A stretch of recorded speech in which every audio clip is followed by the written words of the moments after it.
بسم اللہ الرحمن الرحیم ورحمۃ اللہ وبرکاتہ۔ عزیز طلباء و طالبات، بسم اللہ الرحمن الرحیم۔ اسلامی علوم میں تحقیق کے اصول و ضوابط کا سبق نمبر 34 آج ہم پڑھ رہے ہیں۔ اس سبق کا عنوان ہے فقہ کے اہم مصادر، حصہ اول، یعنی فن فقہ کے جو اہم مصادر ہیں اس کو ہم نے کل 3 حصوں میں تقسیم کیا ہے۔ بہت ساری کتابیں ہیں، بہت سارے اس کے مصادر ہیں، اور پھر ان حصوں کو ہم نے اس طرح سے ترتیب دیا کہ پہلا حصہ جو ہے وہ ائمہ اربع جو مشہور 4 مسلک ہیں، احناف، مالکی، شافعی، حنفی، مالکی، شافعی، حنبلی، اس طرح سے، تو ان 4 کو پہلے حصے میں رکھا۔ پھر اس کے بعد جو ہے جو اہل تشیع کا جو ان کی جو فقہ کی مصادر ہیں پھر ان کو رکھا۔ پھر اس کے بعد اصول فقہ اور علوم الفقہ پہ جو کتابیں ہیں آخر میں ان کو تیسرے حصے میں رکھا ہے۔ تو سب سے پہلے ہم فقہ کے اہم مصادر کے جو ائمہ اربع کے کتابیں ہیں یا ائمہ اربع کے مسالک پر جو کتابیں لکھی گئی ان کے بارے میں پڑھتے ہیں۔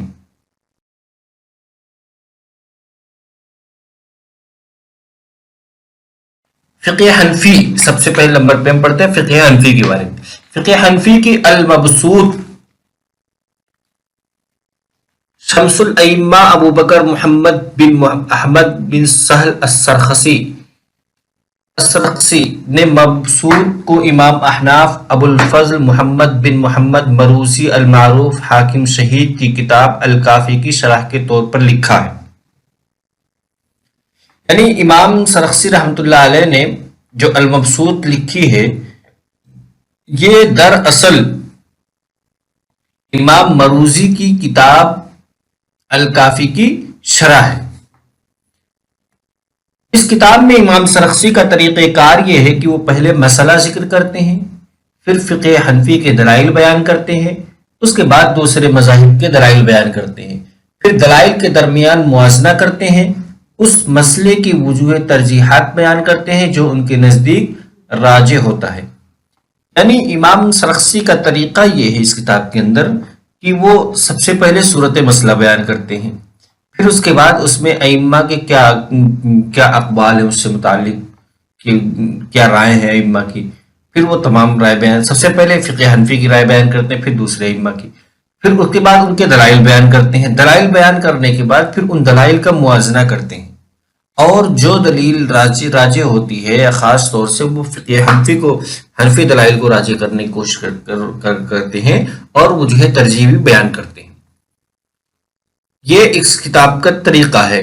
اس کتاب میں جو آپ نے جو طریقہ اختیار کیا وہ طریقہ تھا، لیکن بعض اوقات آپ فقہ حنفی کے علاوہ دوسرے مسالک کو بھی راجح قرار دیتے ہیں اور پھر اس کی وجوہ ترجیحات بھی بیان کرتے ہیں۔ یعنی ائمہ اربع میں سے کسی اور کا مسلک اگر کوئی راجح ہوتا ہے، ضرور نہیں کہ فقہ حنفی ہی ہر مسئلے میں راجح ہو، فقہ حنفی کے علاوہ دیگر کوئی مسلک اگر راجح ہوتا ہے تو اس کو بتاتے ہیں کہ اس میں زیادہ راجح قول یا زیادہ مضبوط دلیل کس کی ہے اور کیوں ہے۔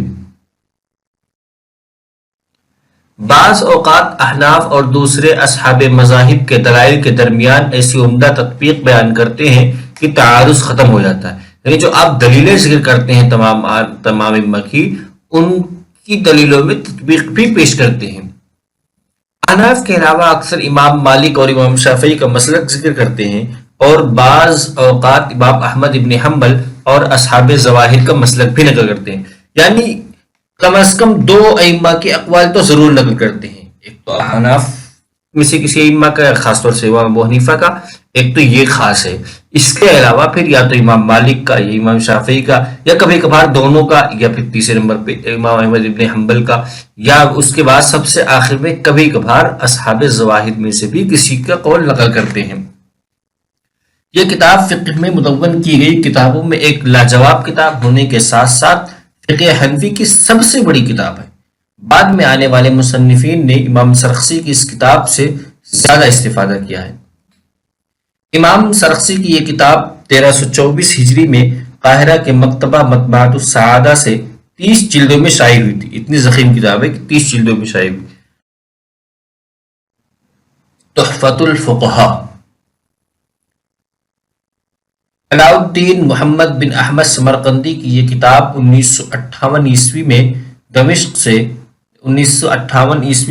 دمشق سے ڈاکٹر محمد ذکی عبدالبر کی تحقیق کے ساتھ 3 جلدوں میں شائع ہوئی تھی، اور دوسری مرتبہ سید محمد جعفر اور ڈاکٹر وہبہ زحیلی کی تخریج کے ساتھ دمشق ہی سے 4 جلدوں میں شائع ہوئی تھی. یعنی تحفۃ الفقہا، یہ علاء الدین محمد بن احمد سمرقندی کی جو کتاب ہے، یہ ایک بار تین جلدوں میں شائع ہوئی اور دمشق سے ہی دونوں بار شائع ہوئی، اور پھر اس کے بعد دوسری مرتبہ جو شائع ہوئی تو اس کے محقق بھی الگ ہو گئے اور اس کی تخریج بھی الگ کرنے والے ہوئے. یہ 4 جلدوں میں تب دوسری بار شائع ہوئی. تیسری کتاب ہے بدائع الصنائع فی ترتیب الشرائع، علاء الدین ابو بکر بن مسعود بن احمد کاشانی کی یہ کتاب علامہ سمرقندی کی تحفۃ الفقہا کی شرح کے طور پر لکھی ہے. یعنی ابھی یہ جو اوپر تحفۃ الفقہا دکھ رہی جو کتاب علامہ سمرقندی کی، اس کی شرح کے طور پر جو کتاب لکھی گئی اس کا نام رکھا گیا بدائع الصنائع فی ترتیب الشرائع. یہ علامہ کاشانی کی کتاب ہے. یہ فقہ کی ایک جامع اور سلیس ترین کتاب ہے جو 1382 ہجری میں دمشق سے 7 بڑی جلدوں میں شائع ہوئی تھی. الہدایہ، فقہ حنفی کی سب سے مشہور کتاب جو درس نظامی کا حصہ بھی ہے اور مکمل اس کو پڑھانے کا اہتمام کیا جاتا ہے. علی بن ابو بکر مرغینانی کی یہ کتاب 1355 ہجری میں مصر سے 4 جلدوں میں شائع ہوئی تھی. اس کے بعد اس کتاب کی بہت سی شرح لکھی گئی، جن میں امام کمال ابن حمام نے ہدایہ کی شرح فتح القدیر کے نام سے لکھی، لیکن اس کی تکمیل سے پہلے آپ کا انتقال ہو گیا. پھر شمس الدین احمد بن قودر جو کہ قاضی زادہ کے نام سے مشہور ہیں، انہوں نے اس کا تکملہ لکھا جس کا نام نتائج الافکار رکھا. یعنی ہدایہ جو الہدایہ صحیح نام ہے، تو یہ اصل کتاب تو عربی میں ہے. اس کے بعد اس کی شرح لکھی گئی، پھر اس میں جو احادیث ہیں، جو دلائل میں حدیثیں ذکر کی جاتی ہیں، اس کی تخریج کے لیے پھر علامہ ابن حجر اور دیگر محدثین نے الگ الگ اس کی تخریج کی کتابیں لکھی. اس کی شرح بھی لکھی گئی اور سب سے مشہور شرح فتح القدیر ہے.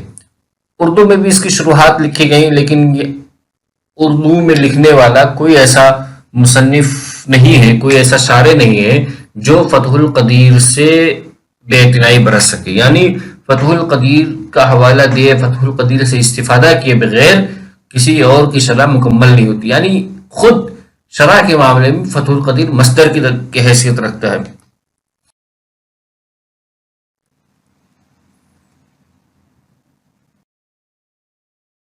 فقہ مالکی، یعنی اب تک حاشیہ ابن عابدین تک ہم نے فقہ حنفی کی کتاب پڑھی تھی، اب فقہ مالکی کی کتاب. المدونۃ الکبریٰ، امام مالک ابن انس اصبحی کی یہ مشہور زمانہ کتاب ہے. امام مالک کے شاگرد عبد الرحمن بن قاسم سے اس کتاب کو نقل کرنے والے امام عبدالسلام ابن سعید ابن حبیب تنوخی ہیں، جو سحنون کے لقب سے یاد کیے جاتے ہیں اور بلاد مغرب میں ریاست علم کے تاجدار تھے. یعنی یہ المدونۃ الکبریٰ فقہ مالکی کی پہلی کتاب مانی جاتی، اور خود اس کے مصنف جیسا کہ اس مسلک کے معنی امام مالک رحمۃ اللہ علیہ،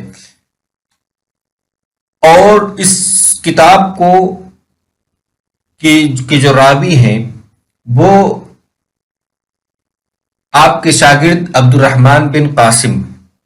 عبد الرحمن بن قاسم سے اس کتاب کو نقل کرنے والے عبدالسلام بن سعید بن حبیب تنوخی، اور ان کو یعنی عبد الرحمن بن قاسم کے شاگرد کو سحنون کے لقب سے بھی یاد کیا جاتا ہے. اور امام سحنون جو یہ بلاد مغرب کے بڑے عالم میں ان کا شمار ہوتا تھا، انہوں نے اس کتاب کو نقل کیا. علماء نے اس کتاب کو بہت اہمیت دی اور اس کی شروحات بھی لکھی. اس کی سب سے مشہور شرح التراز ہے جو شیخ سند بن عنان مصری کی لکھی ہوئی ہے. یہ کتاب قاہرہ کے مطبعۃ السعادہ سے 1323 ہجری میں 8 بڑی جلدوں میں شائع ہوئی تھی۔ بدایت المجتہد و نہایت المقتصد، یہ محمد بن احمد بن رشد قرطبی کی کتاب ہے اور 2 جلدوں میں مصر سے شائع ہو چکی ہے۔ یہ بھی بعض جگہ درس نظامی نہیں بلکہ درس نظامی کے علاوہ جو ہندوستانی مدارس میں اور دیگر ایشیا کے مدارس میں جہاں پہ درس نظامی نہیں چلتا، جو جدید نظام تعلیم میں اس کو پڑھایا جاتا ہے، جیسے کہ جامعۃ الفلاح اور مدرسۃ الاصلاح اعظم گڑھ کے یہ 2 بڑے مدارس ہیں، ان میں یہ کتاب ان کی نصاب کا حصہ ہے۔ یعنی جو فقہ حنفی کے علاوہ اگر کوئی مدرسہ ایسا ہے جو فقہ حنفی کا نہیں ہے، وہاں پہ یہ کتاب نصاب کا حصہ ہے۔ امام ابن رشد قرطبی کی کتاب بدایت المجتہد و نہایت المقتصد۔ القوانین الفقہیہ، یہ محمد بن احمد بن جزید کلبی غرناطی کی کتاب ہے جو 1344 ہجری میں تیونس سے ایک جلد میں شائع ہوئی تھی، بعد میں لبنان سے بھی شائع ہوئی۔ مواہب الجلیل لشرح مختصر خلیل، یہ محمد بن محمد مغربی کی تالیف ہے، مؤلف حطاب کے لقب سے مشہور ہے۔ یہ کتاب علامہ خلیل بن اسحاق بن موسیٰ کی مختصر شرح ہے۔ یہ شرح 1328 ہجری میں مصر سے 6 جلدوں میں شائع ہوئی تھی۔ الشرح الکبیر علی مختصر خلیل منح القدیر،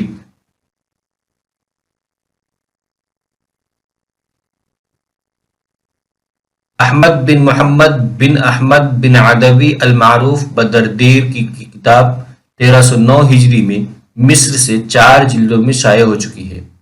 علامہ شمس الدین محمد بن احمد بن عرفہ دسوقی نے علامہ دردیر کی اس کتاب پر حاشیہ لکھا ہے۔ یہ کتاب علامہ شیخ محمد علیش مالکی کی تقریرات کے ساتھ مصر کے مکتبہ دار احیاء الکتب العربیہ سے بڑے سائز کی 4 جلدوں میں شائع ہوئی تھی۔ یعنی یہ بھی دراصل کتاب یہ شرح ہے مختصر خلیل کی الشرح الکبیر، اس سے پچھلے جو ہم نے پڑھا وہ بھی مختصر خلیل کی شرح ہے، لیکن وہ 2 جلدوں میں، یہ 4 جلدوں میں شائع ہوئی ہے۔ فقہ شافعی، فقہ شافعی میں خود کتاب الام بھی اس کا نام دیا جاتا ہے، اور کچھ ایڈیشن میں اس کو کتاب الام کے بھی نام سے، الام جو ہے کتاب کا پورا نام ہے، کتاب الام بھی بولا جاتا ہے اس کو۔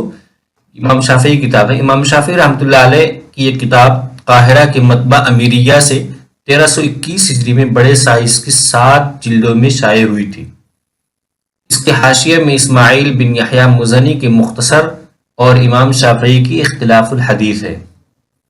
اس کتاب میں فقہ کے تمام ابواب کا احاطہ کرنے کی کوشش کی گئی ہے۔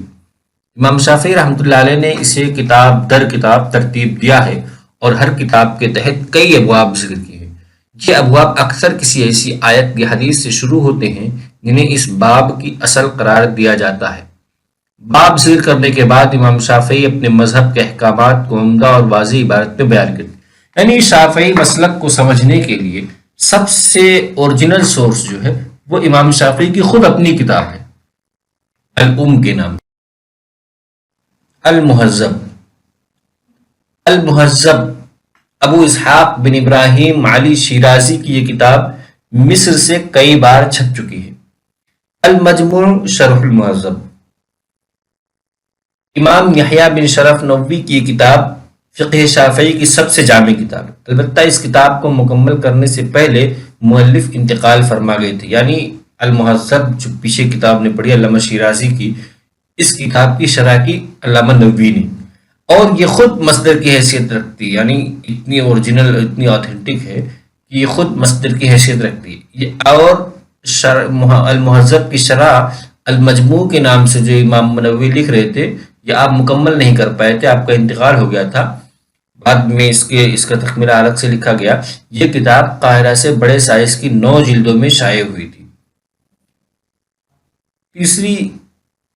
پھر اس کے بعد الاشباہ والنظائر ہے۔ حافظ جلال الدین سیوطی کی لکھی ہوئی یہ کتاب مکہ اور مصر سے کئی مرتبہ شائع ہو چکی ہے۔ فقہ حنبلی المغنی، موفق الدین عبداللہ بن احمد بن قدامہ کی یہ کتاب دراصل ابو قاسم عمر ابن الحسین کی مختصر الخرقی کی شرح ہے۔ یہ فقہ حنفی کی سب سے زیادہ جامع کتاب ہے۔ اس کے ساتھ ساتھ اس میں ائمہ ثلاثہ اور سلف صالحین کے اقوال و آراء کو بھی جگہ دی گئی ہے۔ یہ کتاب 9 جلدوں میں کئی مرتبہ شائع ہو چکی ہے۔ تیسری مرتبہ قاہرہ سے سید رشید رضا کی نگرانی میں شائع ہوئی۔ الشرح الکبیر، شمس الدین عبد الرحمن ابن قدامہ مقدسی کی یہ کتاب 1348 ہجری میں 12 جلدوں میں شائع ہوئی تھی۔ اس کے ساتھ مغنی ابن قدامہ بھی شائع کی گئی تھی۔ الفتاوی الکبریٰ،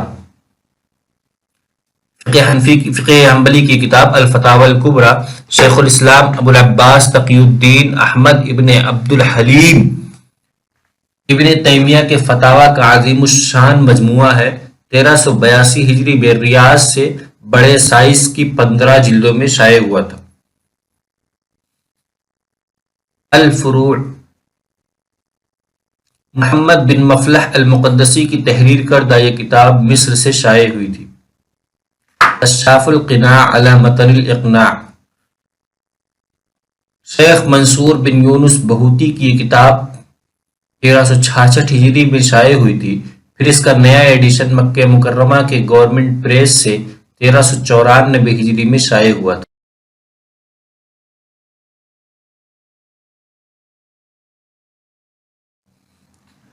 آج کے اس سبق کا خلاصہ یہ ہے کہ فقہ کے مصادر کو پڑھتے ہوئے سب سے پہلے ہم نے فقہ حنفی کے مصادر کو پڑھا، پھر اس کے بعد فقہ مالکی کے مصادر ہیں، کون سی کتابیں مصدر کی حیثیت رکھتی، پھر فقہ شافعی، پھر فقہ حنبلی، یعنی ائمہ اربعہ یا مسالک اربعہ کی مصادر کو